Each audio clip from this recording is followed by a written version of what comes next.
La plupart des enfants adorent être dans un petit cocon sécuritaire.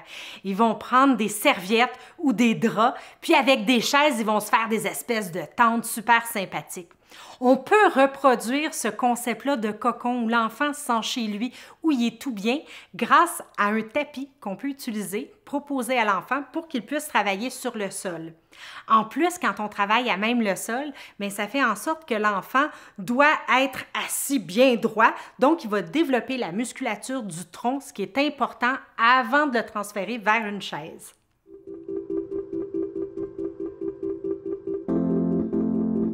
Utiliser un petit tapis, tapis de yoga, même un tapis de salle de bain, peu importe, qui n'est pas trop gros, bien, c'est un outil idéal pour que l'enfant sente dans cette espèce de cocon confortable-là.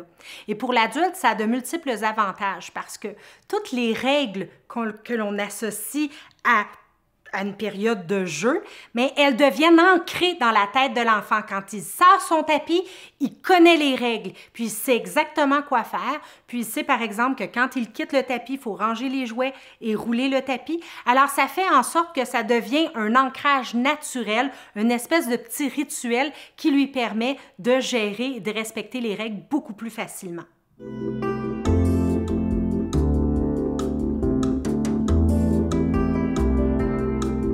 Pour l'enfant, il faut que les manières d'utiliser son tapis soient excessivement claires et limpides et soient communiquées de façon très efficace. Donc, ce qu'on va indiquer à l'enfant, puis on va évidemment lui faire une démonstration en 3 temps pour chacun des éléments, en gros, c'est que quand il veut jouer avec quelque chose, il faut qu'il aille chercher son tapis, dérouler le tapis, ce qui est excellent pour le développement de sa dextérité des grands muscles. Ensuite, il peut aller chercher le jeu et jouer autant qu'il veut. En autant que lorsqu'il a terminé, il range les jouets, va les ranger et ensuite il range le tapis. Alors, il n'y a jamais 2 jeux en même temps sur le tapis, il faut les ranger à chaque fois. C'est aussi très important dans le cadre où on a un groupe. Là, le tapis devient un outil fabuleux parce que le tapis devient comme la maison de l'enfant. Et les enfants apprennent très rapidement à respecter la maison de l'autre. C'est-à-dire que quand ils se déplacent dans la classe, ils ne doivent en aucun cas piler sur le tapis d'un ami parce que c'est comme rentrer dans la maison sans lui demander la permission. Et de la même manière, s'il veut aller jouer avec l'ami, mais avant d'aller jouer avec lui, il doit lui demander la permission.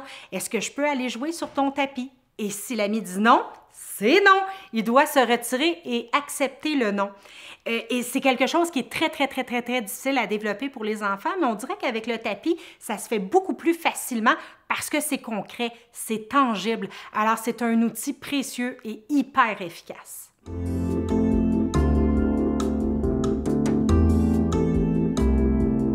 Lorsque vous avez bien expliqué les règles à l'enfant, que vous lui avez démontré et que vous lui avez donné la chance à quelques reprises de s'adapter, dans le cas où un enfant, à ce moment-là, refuse de respecter la règle, ne range pas ses jouets, ne roule pas son tapis ou pile sur le tapis d'un ami, on doit tout simplement le retirer pendant l'activité, de manière à ce que lui soit en retrait sans pouvoir jouer jusqu'à ce qu'il ait décidé finalement de respecter les règles.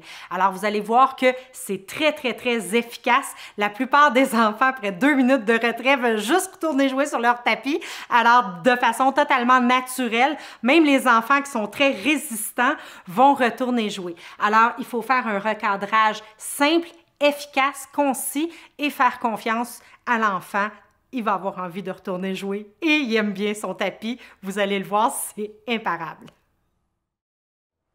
La routine du tapis est extraordinaire pour développer l'autonomie de l'enfant parce qu'il se sent en contrôle. C'est lui qui va le chercher, qui le déroule, qui range et ça fait en sorte qu'il se sent beaucoup plus solide, beaucoup plus autonome et il se sent quand même bien protégé dans son petit cocon, dans sa maison personnelle.